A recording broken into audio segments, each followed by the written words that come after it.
Bonjour, nous approchons de Rosh Hashanah et nous savons tous que le jour de Rosh Hashanah, la Torah nous a demandé une mitzvah particulière qui est de sonner le shofar. Quel est le but de cette mitzvah? Alors nous savons dans les poskim, il y a une discussion, quelle bracha nous devons faire lorsqu'on sonne le shofar? Est-ce qu'on doit dire Baruch Hashem Elokeinu melech haolam, comme d'habitude, et là à la fin de la bracha, il y a une discussion. Est-ce qu'il faut dire Al Tkiyat Shofar ou Lishmoa Bekol Shofar? Ça veut dire quoi? Al Tkiyat Shofar, que nous a demandé de sonner. Par contre, si c'est Lishmoa Bekol Shofar, c'est d'écouter le son du shofar. Est-ce que la mitzvah elle est de sonner le shofar ou la mitzvah elle est d'écouter le son du shofar? Quelle différence?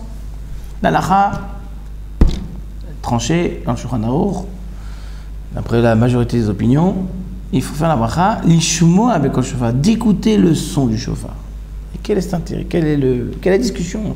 Écouter, sonner, bon, c'est vrai, bon, on ne peut pas écouter la différence si quelqu'un il sonne, il a des boules, qu'est-ce, il n'entend rien, bon, on va dire est-ce qu'il a rendu qui de la mitzvah ou pas, mais quelle est la différence si c'est écouter ou sonner? Il faut comprendre quelle est cette nuance. L'Agmara nous dit que le jour de Rosh Hashanah, Akadosh Baruch Hu, il demande aux enfants d'Israël, Imru lefanai malchuyot zichronot shofarot. Dites devant moi, lisez devant moi, malchuyot zichronot shofarot. Dans le Moussaf de Rosh Hashanah, c'est le Moussaf le plus long qui existe d'ailleurs dans l'année, c'est le seul jour qui est le plus long. Il y a 9 bénédictions. Nous faisons la bénédiction des malchuyot, la royauté, zichronot, des souvenirs. On rappelle les bons souvenirs, et shofarot, et ce qui est lié avec le shofar. Et l'Agmara a dit, pourquoi il faut dire Malchuyot, Zichronot, Shofarot? Quel est le but de Baruch Hu? Malchuyot, Kedei shetem lichuni alechem. Baruch Hu demande que on récite les versets des Malchuyot de royauté, afin que nous prenons sur nous le royaume d'Akadosh Baruch Hu. Zichronot, pourquoi on fait Zichronot? Kedei she'ali zichronechem lefanai tova. L'Agmara a dit que Akadosh Baruch Hu dit, rappelez-moi les bons souvenirs, comme ça j'ai un bon souvenir de vous. Et donc on se rappelle les bonnes choses de la personne, on va être gentil avec lui aussi, indulgent. Et shofarot, c'est tout le lien du shofar. Et l'Agma a dit que ces brachot là, il faut le faire avec le shofar. Bamé béshofar, avec le shofar. Quel est le but? Eh bien, nous avons deux opinions. On va expliquer selon les bénédictions. Le fait de montrer que nous acceptons la royauté d'Akadosh Baruch Hu. Lorsqu'un roi il arrive, ou même aujourd'hui, toujours un président de la République qui passe, il y a toujours un corps avec les belles trompettes et le tapis rouge, et que lorsqu'il passe, talala, ils nous font l'annonce. Donc en fait, le son du shofar, c'est un son qui montre la royauté du roi actuellement qui va passer. Donc lorsque le jour de Rosh Hashanah, nous venons voir Akadosh Baruch Hu. Akadosh Baruch Hu, aujourd'hui, le jour de Rosh Hashanah, il n'est pas seulement un roi, mais aussi un juge. C'est le roi juge. Il s'assoit sur son trône et il va juger. Et lorsqu'on s'approche devant Akadosh Baruch Hu et que nous acceptons toute sa royauté, toutes ses conditions, toutes ses lois, et nous venons et nous implorons et montrons cela avec le shofar. Alors c'est vrai que lorsque le roi arrive et que tel et tel individu a fait certaines erreurs, des infractions, alors maintenant il doit juger, et puis il voit que l'individu reçoit le roi, églore son roi d'une manière spéciale. Qu'est-ce qu'il va faire? Il va lui donner sa punition, il va passer outre. C'est sûr qu'il va passer outre. Donc en fait, le jour de Rosh Hashanah, lorsque nous sonnons le shofar, nous montrons par ce geste-là combien nous acceptons la royauté d'Akadosh Baruch Hu. Et lorsqu'un individu accepte la royauté, donc il est prêt à s'engager, pas seulement à s'engager, mais même à mettre en application tous les commandements que le roi lui donne. Donc lorsque le jour de Rosh Hashanah, nous venons devant Akadosh Baruch Hu, c'est vrai, on a fait des bêtises. C'est fini, on accepte ce que tu dis. Et on est prêt à le faire. Et on montre cet acte à travers le shofar. Alors évidemment, nous approchons à Akadosh Baruch Hu, là, Akadosh Baruch Hu juge la personne de manière miséricorde, avec beaucoup d'indulgence. Donc, cette opinion-là, elle pense que la bracha que nous devons faire lorsqu'on va sonner le shofar, la bracha elle doit être litkoa, le shofar, alt-ki shofar, c'est-à-dire de sonner. Parce que l'acte de sonner, c'est cet acte-là qui montre à tel point nous sommes soumis à Akadosh Baruch Hu et nous acceptons sa royauté.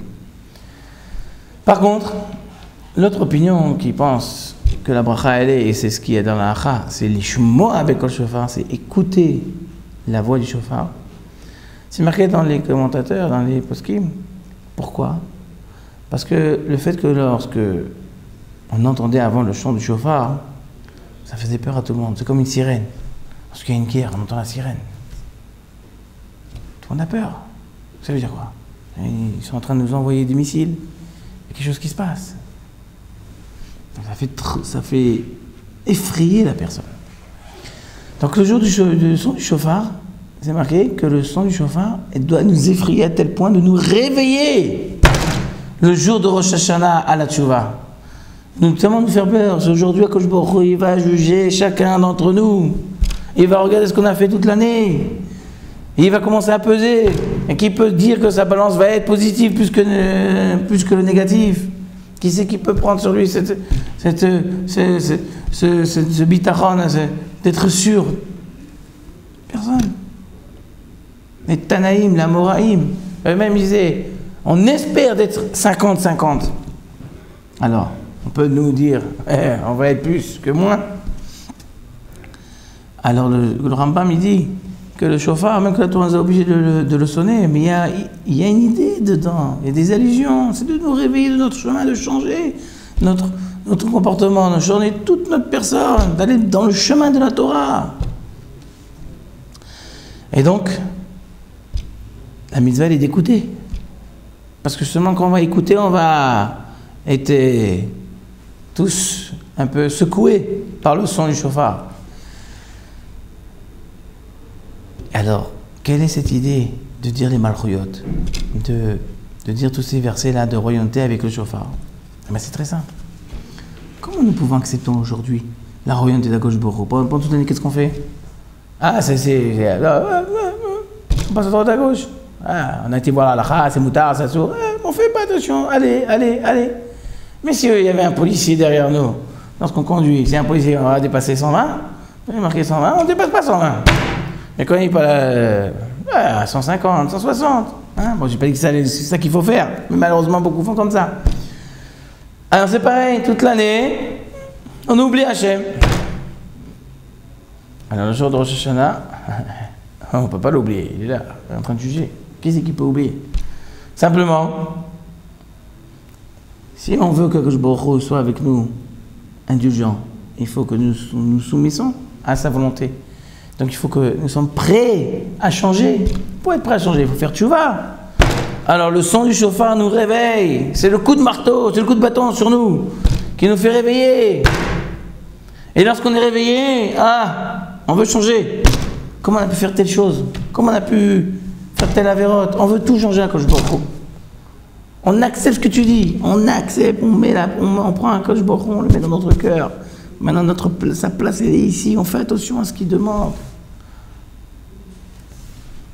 Donc, le but du shofar, c'est, d'après les deux opinions, c'est de nous ramener, en fait, à cette soumission qui est ultra nécessaire le jour de Rosh Hashanah devant Akadosh Baruch Hu. C'est pour ça que dans la prière, nous disons toujours Amelech, le roi, Amelech HaKadosh, Amelech HaMishpat. Tout ce qu'on dit, tout le long Amelech HaKadosh que nous disons pendant la prière de Rosh Hashanah, Oufren, Ten Pardecha, toutes ces choses-là, c'est pour glorifier Akadosh Baruch Hu et montrer à quel point sa puissance, elle est énorme, dans ce monde, elle est présente et que nous en rendons compte et que nous espérons que Akadosh Baruch Hu, sa royauté, ce soit dévoilée dans le monde entier. Toutes ces choses-là, c'est pour nous rapprocher d'Akadosh Baruch Hu. Ce rapprochement, il est obligatoire aussi par une tchouva. Parce que si quelqu'un il fait encore qu'à sa tête et qu'il n'écoute pas ce que Akadosh Baruch Hu nous demande, où c'est sa tchouva? Il est encore à distance. Si tu es à distance, tu n'es pas rapproché. Celui qui n'est pas rapproché, chas v'shalom, il est dans une mauvaise situation. Il faut se rapprocher à Hachem, Kadosh Baruch Hu. Ah, tu es proche de moi. Avinu Malkeinu, notre Père et notre Roi. D'abord notre Père, qui est notre Roi. Tu te rapproches à Kadosh Baruch Hu. Tu peux lui dire, tu es mon Père, je suis ton fils. Parce qu'on est proche d'Hachem. Alors même que c'est lui le Roi, mais c'est son fils. Il peut pas, même s'il mérite une punition, mais il ne peut pas faire une grosse punition. On va être indulgent. Tout va être de manière différente. Donc en fait, lorsqu'on nous écoutons le son du chauffard, il y a des communautés qui font même le vidouille pendant le son du chauffard. Il y a des communautés qui donnent des marzorim. Il nous dit à tel, quand on fait tel son, parce que nous faisons 101 sons pendant du chauffard, pendant le jour de Rosh Hashanah. Et c'est marqué dans les marzorim, voilà, quand on fait tel son, il faut faire tchouva sur tel péché. Et ainsi de suite. Et là, tel péché. Parce que la force de chauffard, c'est de nous réveiller. Et donc, il faut profiter au bon moment. Il faut battre le fer quand il est chaud. Donc, lorsqu'on est en train de bouillir, tous en effervescence avec le son du chauffard, il faut maintenant faire tchouva sur les avérotes qu'on a fait. Et grâce à cette tchouva-là, nous rapprochons Hachem. Le repentir de chacun, c'est un rapprochement avec Akadosh Baruch Hu. Et grâce à cela, Bezrat Hachem, Akadosh Baruch Hu va inscrire chacun d'entre nous dans le livre de la vie, le livre de la santé, de la réussite, de la parnassa, de tout. Il inscrit chacun d'entre nous dans les livres de ce qu'on désire chacun. Il nous donne ça, pas seulement pour l'année prochaine, comme on dit, Tiskoul et Shanim Rabot, beaucoup d'années. On peut, en un Rosh Hashanah, recevoir une promesse pour beaucoup d'années à venir. Alors voilà, je vous souhaite un bon Rosh Hashanah et une bonne tchouva et Bezrat Hashem, une belle année. Shabbat Tov.